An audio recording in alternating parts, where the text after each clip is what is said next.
There's a lot to this. You have to have slope everywhere, from the reservoir to the nipples for that big hose on there at the master. There's a lot to it. You cannot have any uphill and undulations, or it will not bleed. You might have to, if you do it wrong, you get a little, if it goes up like that, just a little, any amount, you're going to have to jack it up to overcome it. So this thing is at about 10 degrees. And so when I got this master, the first thing I did was pull the nipples out, and then you heat this, you put this in a vise, see the big wire in it? You heat it with a heat gun and keep bending it until it's about as low angle as you can get without making it so you can't put the hose on anymore. And it kind of matches my 10 degrees there. But you got to heat the wire in it so it won't kink. That's one of the steps, many. So anyway, and then I've got a Y here.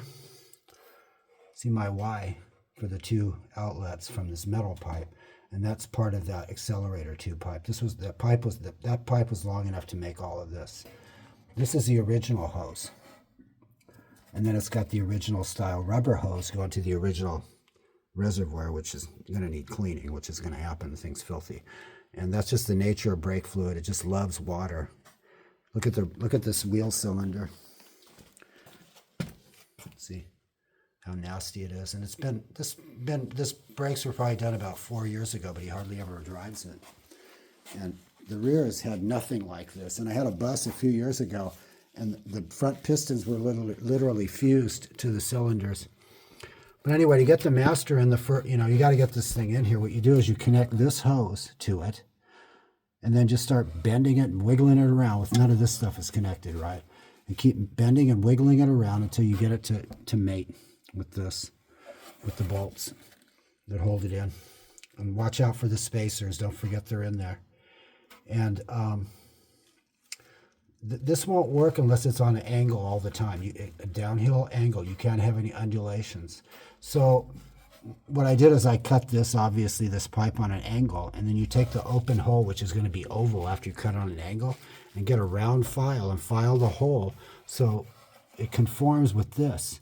Then you can place it on here with a pair of vice grips and braze it, and you can do it in the vise. But vice grip it while it's in the car to maintain your positioning.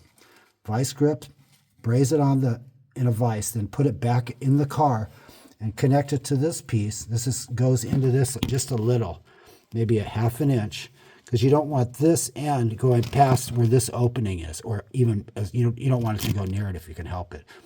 And then I braze this in place, because this hose has a specific bend to it too. And so if you move this while you're moving it over to the vise, it's going to be wrong.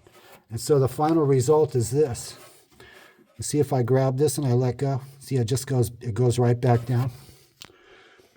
Sorry about my camera, it's terrible. It's not very sharp. But see how I let go and it goes back down, because you don't want it to get near the tie rod.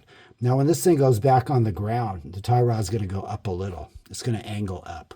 But you're still trying to keep it away from it. This is pretty much where it was as it came new. The only other way to do this is to put a reservoir up here, and then you'll have vertical pipes, and you don't have to mess with all this. But, where are you going to put it? You could put it on this thing. You could put the reservoir on here and screw it to it, a later reservoir. And then you have to have holes going down through here. You have to drill them. And this is a 54 bug, and his grandfather bought it new. And he drives it around once in a while. It ain't perfect. The semaphores work. I got them to work at a good speed so they wouldn't kill themselves using these drops. I think these are the ones, because there's another one here. And this thing, I'm pretty sure it's got a Wolfsburg West. The wiper motor has one of their armatures, but it was still a little too fast. And so it slowed it down a little more with the voltage drop. So the car is 12 volt. And now I'm trying to figure out where I'm going to get a trunk liner for it, because I'm finding deceptive advertising on the internet trying to find the right one. In Wolfsburg West, they don't have it. And see, this is the rear suspension measuring tool here, and it came in handy for something else. It's perfect for seeing what my angle is here, which is 10 degrees. And I didn't choose it, I just got lucky. But this came out really good. And the pipes for these, there's some out there that are on a lower angle, but I don't know what they're for, but I think on a square back. But you get one, you'd have to buy a whole master cylinder to get one. And the only ones I see available are these, which have the high angle. They're for bugs. And they're all about the same. Vanagon, I think it has a horizontal one, but it's for the clutch master cylinder for a Vanagon. So yeah, this took like hours to do. But I didn't have to go, I didn't screw any of the materials up and have to do it over again. Be really careful with your brazing and make sure you check it for it. You know, blow through the pipes and see if there's any air leaks and stuff. And now this thing is good to go. So now I can do the actual brakes, but I got to clean this out. It's really amazing how brake fluid sucks up water from everywhere. I don't know, it just blows me away. I mean, look at this, is on the outside of the master cylinder. You know, that didn't get pushed up there by, you know, pushing the fluid around inside. That's on the outside.